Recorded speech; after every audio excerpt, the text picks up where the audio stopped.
Welcome to our program on Kardec Radio.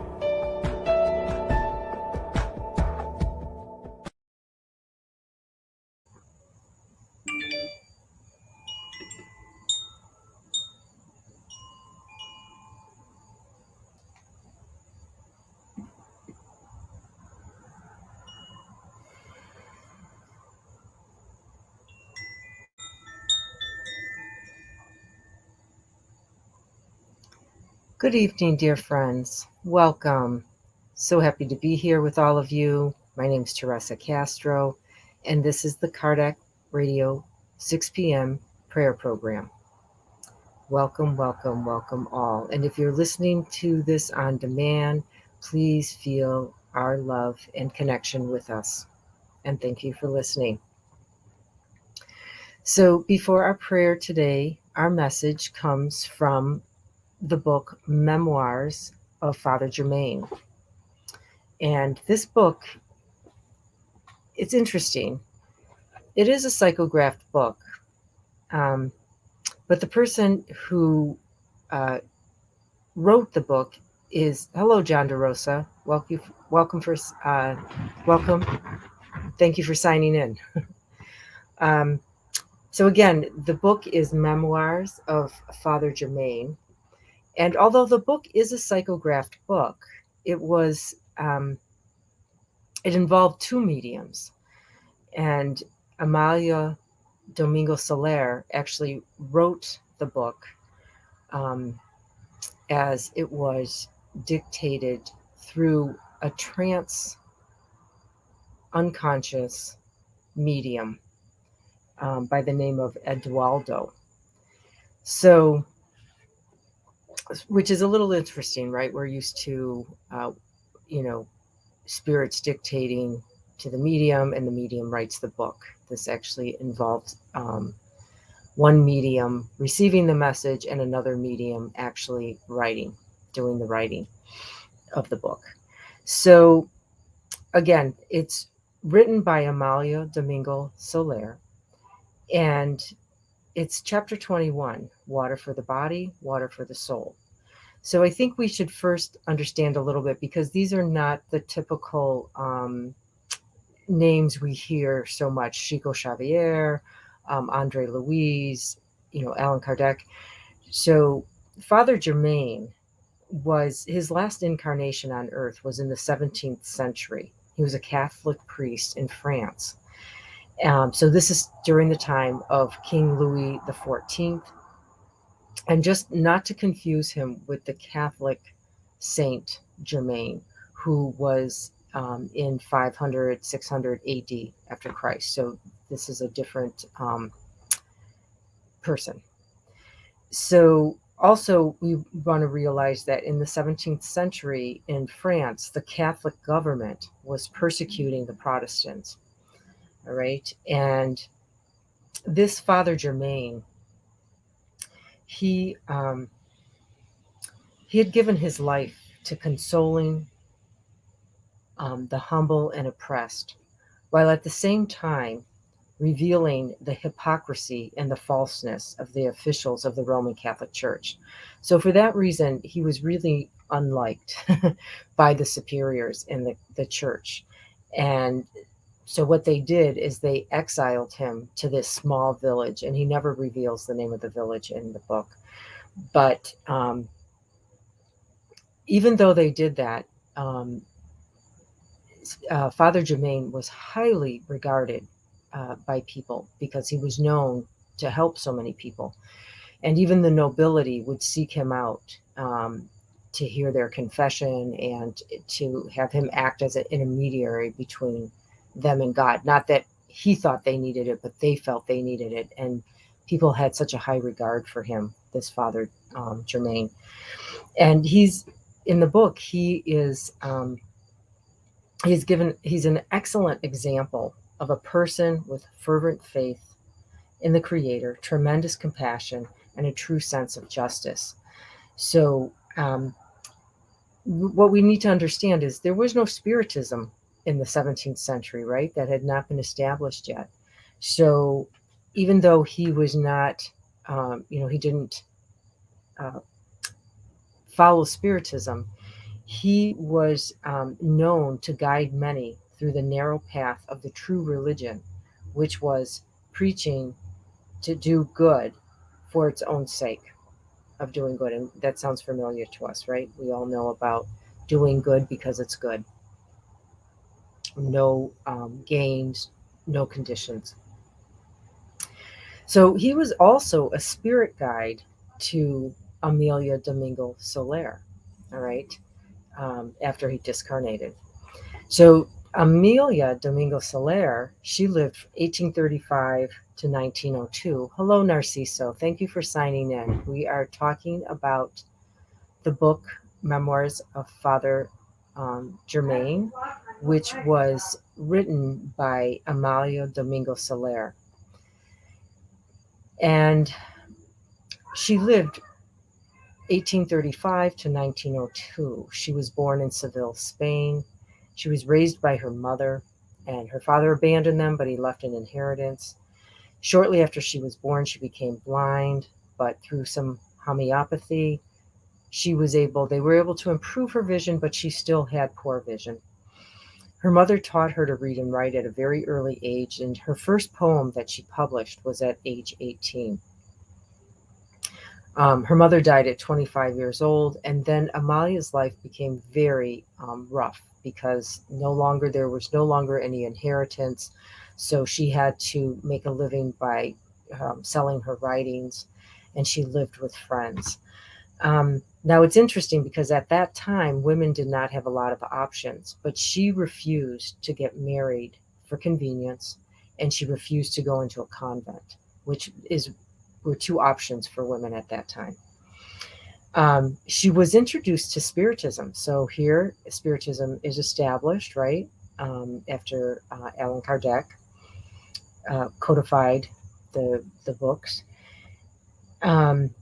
So they don't say the name of the man who introduced her to Spiritism, but she joined a Spiritist society. And she is a medium, okay? A poet, a writer. And she wrote 8 books in her life, and they were in Spanish, which many of them have been translated into English. And there's an excellent program. If you haven't seen it, please be sure to watch it on Kardec Radio.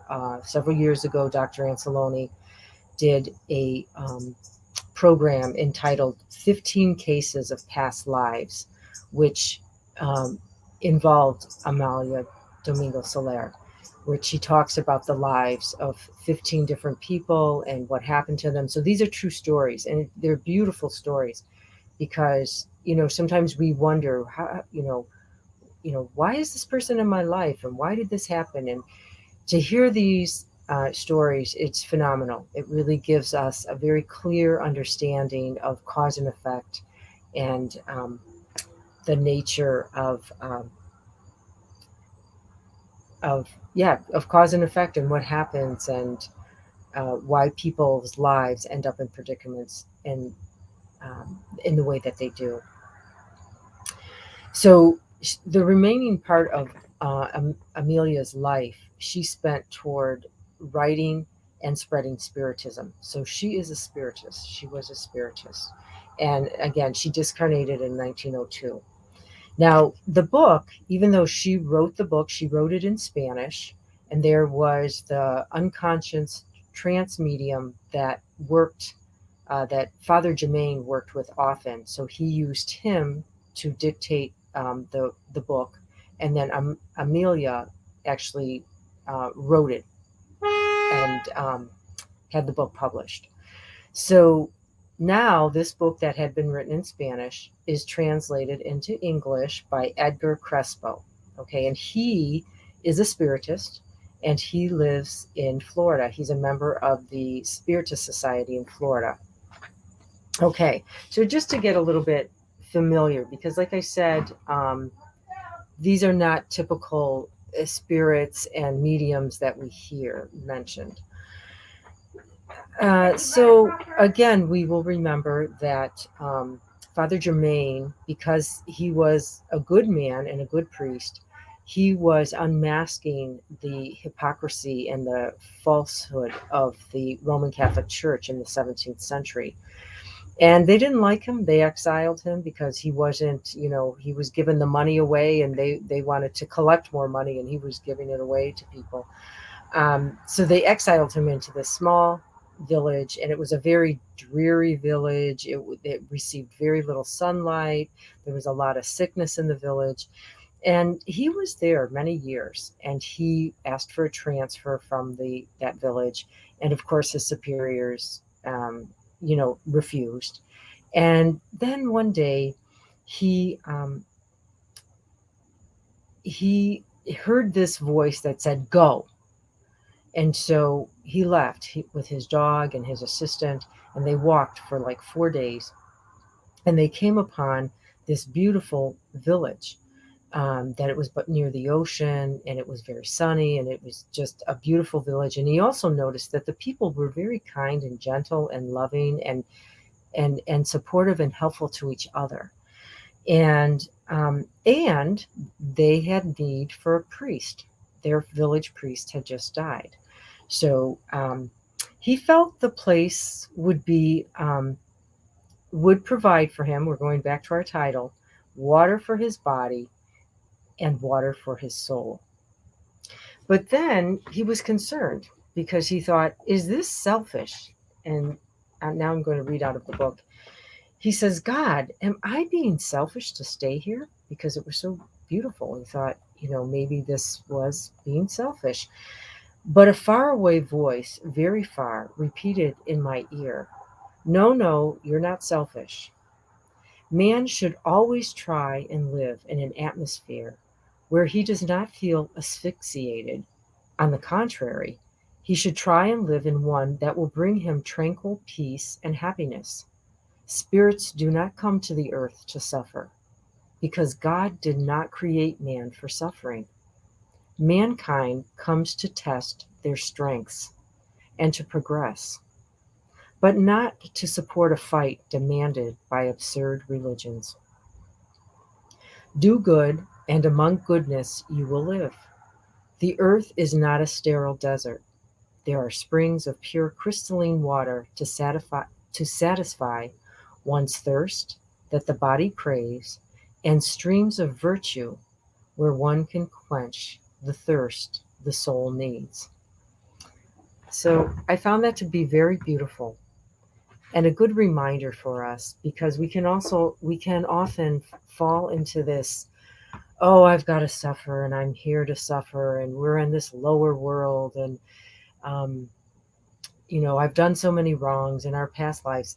And it's a good reminder, this message, that no, God, God isn't punishing us, and that we need to change our mindset and let go of these old conditionings, and change the mindset to, what an opportunity.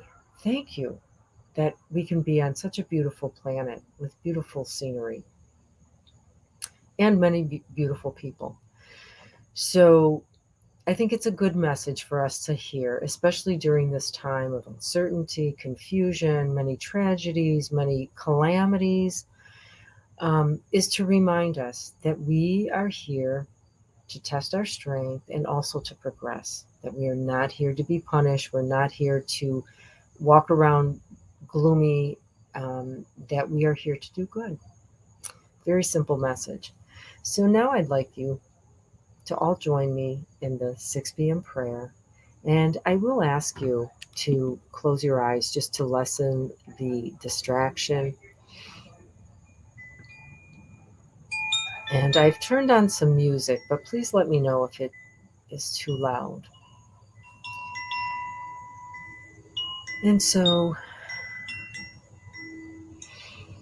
we invite our bodies to relax. We invite the mind to be calm. We take in some nice breaths, and we connect with our breathing.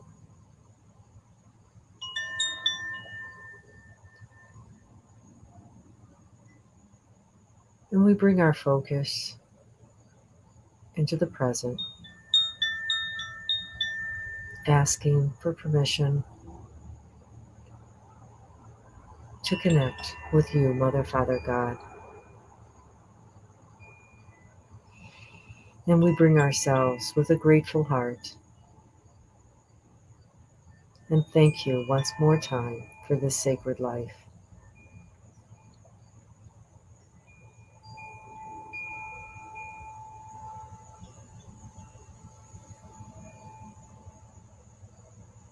We thank you for your ongoing, unconditional love and light. You surround us and send us these blessings on a daily basis. And like Father Germain, we ask for your guidance and protection as we continue along our paths, seeking that water for not only our bodies, but our soul. And let us always remember, as we gaze upon the higher vibrations, the higher realms, let us remember to know where our feet are at all times, that we are here and we need to do our work. And by that, we bring into practice all the beautiful teachings that we learn through the Spiritist doctrine. And of highest regard is that of charity. So let us now take a moment to send prayers of courage, hope, consolation to our brothers and sisters who are in more need than ourselves. May they be inspired and receptive to receiving the strength, resignation, and courage from the good spirits to assist them along their path, along their trials, their sufferings they may experience, and always reminding us to hold happiness in our heart, no matter what we may feel or see and be surrounded with, to know that this is not our true home, and this is not our eternal life.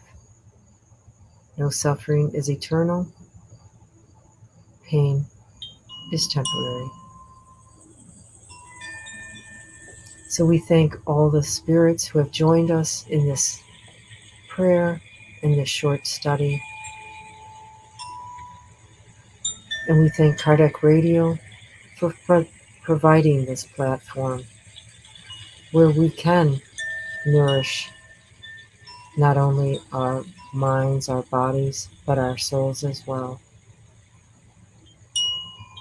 And with humility and deep respect, we ask your permission to close this prayer session, and so be it. Mark Carlos, hello. Thank you for signing in. And thank you to all of you that were here with me for the prayer. Really touched me. Thank you so much.